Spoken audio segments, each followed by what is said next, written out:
A lot of hype surrounding this Illinois team, and for really good reason. I mean, they capped off a really strong 10-win season last year, winning in the Citrus Bowl versus South Carolina, which, by the way, was so much fun to watch. They returned 16 starters, and at least in my opinion, I think they have every capability in the world to be in the college football playoff last year. Luke Altmeyer did his thing, even going into last year. That was kind of the big question, was would he be able to morph into this quarterback that can ultimately be the leader, be able to have really good decision making, being able to step into throws. Those are kind of the questions that we asked, because we knew that there was something with Altmeyer, but we were kind of asking ourselves too, can he take that next step? And I think he clearly has. I think Bret Bielema and this entire coaching staff has been really excited with what the kid has done so far, especially since he transferred to Ole Miss. And I think a lot of other schools at the time, when they were recruiting him, said, hey, it definitely feels like that there's something there here. And rightfully so, too. I mean, this Illinois team definitely needs a little bit of a boost, considering just the past couple years of, let's say mediocrity, all things considered. I mean, I go back and think of some of the past head coaches that they've had. I think of Ron Turner. I think of Ron Zook, especially. I'm a little bit biased because I'm a Florida guy. But then even I go to Tim Beckman, and that was a little bit rocky too. And obviously Lovie Smith most recently. So, I mean, it's not like Illinois never had successful, right? I mean, Ron Zook did lead them to the 2017 to the Rose Bowl. And, also in 1997, Ron Turner's first year was 0-11. And then a couple years later, they went 10-1 and went to the Sugar Bowl. So it's not impossible to turn around this Illinois team. And other coaches in the past have proven that you can recruit in Champaign. So, or Champlain. So it's not like it's impossible to win there or anything. It's just how brutally competitive it is when you're competing against the Ohio's of the world, the Michigans, Minnesotas, all these regional schools that just make it brutally competitive to really be successful there. But Bret Bielema and the staff have done really a phenomenal job too. And I feel like Bret Bielema is one of those guys that I think you just kind of root for from afar, because you go back to his days at Wisconsin, and he did the best that he could there, all things considered. I mean, there was a lot of pressure when he was taking over for Barry Alvarez, who has a really strong legacy there, and he did the best he could. And then the whole Arkansas experiment, going to the SEC, at least in my opinion, one of the toughest jobs in the entire country.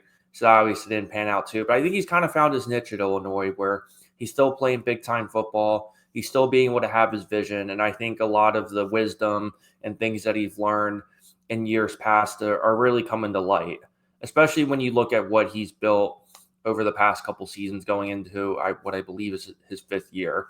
And I got to tell you, I am really excited about a lot of these pieces that they have. I do want to say one thing about Altmeyer before I kind of get into the rest of it. But I mean, the one thing that I think Illinois was missing last year compared to this year is just some explosive plays offensively. It's not that so much that Illinois necessarily didn't have any playmakers or that they didn't have any depth at all. I feel like it just never really came together. And for Altmeyer, just a couple stats that I think really kind of are fitting in terms of where he is as a quarterback and how much he's progressed. In terms of passer rating, he went from 131.9 in 2023 to 144, which definitely puts you at the upper level of FBS football. So I think just that stat is pretty fitting in terms of his success and in terms of what he's actually done as a quarterback too. And then when you look at the rest of the team in general, I mean, they have 16 returning starters, definitely a pretty top-heavy team. And at least in my opinion, this is probably the best year they're going to have to really catch fire and make a college football playoff compared to years past. And I would say, to me, this team feels really comparable almost to Ole Miss of last year. And what I mean by that is I think there was a lot of hype surrounding Ole Miss last year. A lot of circles, even myself, had them within the top 10 of college football. Then after their losses to Kentucky and Florida, they kind of floundered. And I'm not saying it's going to be the same way here necessarily, but I think just in terms of being able to how much talent they've been able to bring in, how many wins that they've had, and also just the obstacle of the schedule that they have in general is something that I think that Illinois is going to have a challenge with this year, just like Ole Miss did last year. And, another thing, too, I really want to point out, too, is this offensive line, which, by the way, this offensive line was moving mountains last year. I mean, there's just so many talented kids. The two guys, at least to me, that come to mind that I think Illinois fans should be on the lookout for is J.C. Davis, left tackle on the left side there. He was granted an extra year of eligibility by the NCAA, and him running it back, I think, is going to be a really big deal for Altmeyer, especially as I think this Illinois team, yes, they do tend to be a running team, but I always kind of ask myself, I think Illinois has the capability to be able to pass the ball even more and be able to be making even more explosive plays this year. So I think that's something to be excited about and something to be on the lookout for. And also, I think Josh Krutz as well, he's kind of the leader of this offensive line and somebody that I think if you're an Illinois fan, you have to be really excited to see, and somebody that I think is going to have a phenomenal year. And if you're this Illinois backfield, or if you're Luke Altmeyer, I'm going to feel pretty confident that I'm going to have time to make those reads, make those developments, and be as competitive as possible in an ever-changing, ever-competitive Big Ten landscape. But let's turn our attention to the defense a little bit, because to me, if you ask me where the strength of this Illinois team really is, it's defensively speaking. And there's so many really talented kids that I really enjoy watching. And for context too, here are a couple guys that I really think you need to hone in on. I'd say Gabe Jackas is definitely the biggest guy in my opinion. He's definitely going to be one of the top returning pass rushers in all of the Big Ten. And I think something to look forward to in terms of Illinois this year, and the storyline for me, at least defensively, is how well are they really going to be able to pass rush? Because I think there were times last season where I think, although statistically speaking, they've had a lot of success, I really want to see them get to the quarterback a lot more, because I think that's something that if they can go from, let's say, 20 to 25 sacks to maybe go as much as 30 or 35, I think that would definitely be something that could really help the offense and really help swing the momentum of games when they played some of those tougher games towards the end of the season. But Jacobs had 8 sacks in 2024, and by the way, too, they lost a solid amount of players last year due to graduation. They've always been a pretty top-heavy, at least defensively, in terms of primarily playing juniors and seniors on this Bret Bielema team. But two guys to look forward to in terms of transfers coming in from Wisconsin. You have James Thompson Jr., who last year had 5 sacks, 52 tackles in two seasons there. And also Kurt Neal, who I think is going to be more of a rotational guy and somebody that they can kind of plug in certain packages, certain situations where they can be able to be implemented more, and being able to really kind of put that together and, really kind of get that uptick from years past. Because, I mean, just for a little bit of context too of where I'm coming from, 2022 defensively behind the line of scrimmage, I mean, they did a phenomenal job on that front. They had 81 tackles for loss and 28 sacks. And then 2023, you take a little bit of a step back by saying, okay, you only had 24 sacks and 57 tackles for loss. And then going into 2024, you ended up having 54 tackles for loss and 24 sacks.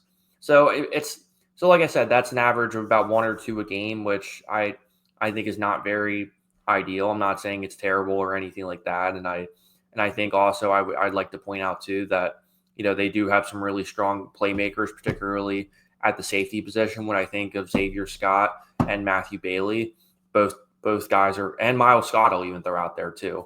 All 3 of those guys are absolutely phenomenal.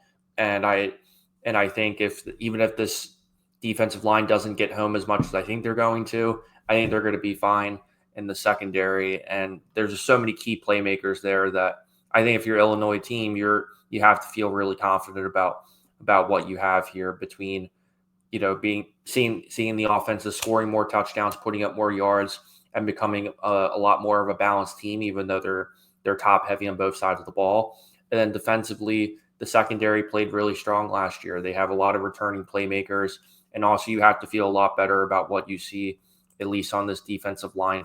I want to briefly touch on this schedule for Illinois as well, because I mentioned it in the beginning of the segment here, but I just want to do a quick dive in terms of their football schedule and just some overall games that I think that Illinois fans really need to keep their eye on. I'd say first and foremost, let's talk about the September 6th game at Duke, which I got to give them credit compared to Penn State and some of these other powerhouse programs that I've seen. At least Illinois is willing to say, hey, we're willing to schedule a Power 4 school. I mean, even Indiana dipped out on Virginia. And it's not like Virginia is necessarily a powerhouse program at all, by the way. But with Duke having Menza, the kid from Tulane, coming in, and Manny Diaz coaching that team up, and always is a really strong team defensively, I think that's going to be a really intriguing matchup, because to me, Illinois and Duke have a lot of similar strengths in terms of what I see as a football roster. So that's a game that I think if Illinois doesn't take that game seriously, Duke can definitely give them a run for their money. So let's just hope that they don't slip up early, especially with just how much hype this Illinois team has this year. Because in my opinion, I would not be surprised if this team makes the college football playoff, assuming that their rushing attack comes together, that they find a legit number one wide receiver, because they don't have Pat Bryant last year. And also, the defensive line, the retuned defensive line that I just talked about, will that defensive line really kind of come together and be as strong as I think they have the potential to be? And, beside the Duke game, I'd say, obviously the Ohio State game is going to be something that I don't think they necessarily have to win based off the schedule that I'm seeing, but they do have to at least play them competitively and kind of say to yourself, hey, you guys can't get spanked by 2 or 3 touchdowns. But if you can make it a 7, even 10-point loss, something like that, almost similar to the Penn State game. And yes, Penn State ran away with it towards the end of the game, but for the most part, Illinois was really able to shut down Penn State offensively. Now, Illinois' offense necessarily couldn't get going in that game, but when you play a defense like Penn State, I'll cut you some slack and give you a break there. But nevertheless, I mean, I look at this Duke game September 6th. I look at this Ohio State game October 11th, but also I'll even throw out there September 27th versus USC. And I just did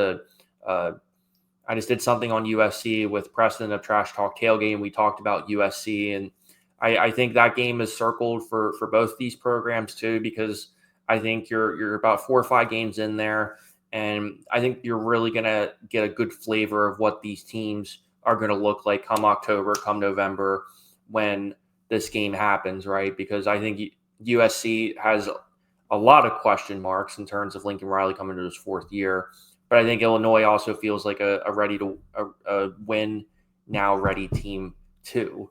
So watch for that game as well. And the last game I'll throw out there too is, let's talk about this November 22nd game real quick at Camp Randall versus Wisconsin. And, like I said, I've done the deep dive on Wisconsin too. And the big question with Wisconsin, right, is how's this offense going to look?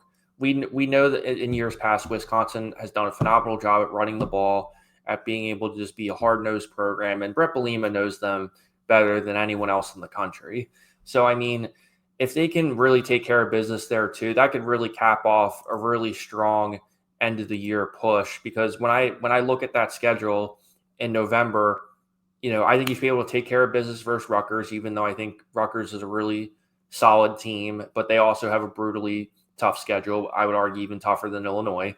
Then after that bye week, you also host Maryland, which I think, no offense, but Illinois is just right now a more talented team than Maryland. Then you take care of business versus Wisconsin, and you finish off the year versus Northwestern. So, I mean, to me, at least in my opinion, there's no reason why you can't win at least the last 4 of those games right there, maybe even 5, depending on if you can take care of business versus Washington too.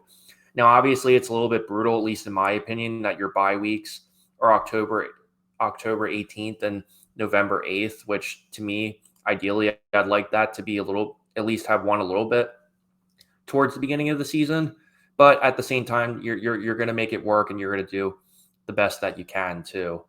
And, in general too, when just to cap this off, when I look at this team, you know, it seems like everything's going to come together. And, when I look at this team again, hey, I think Illinois is really going to miss Pat Bryant.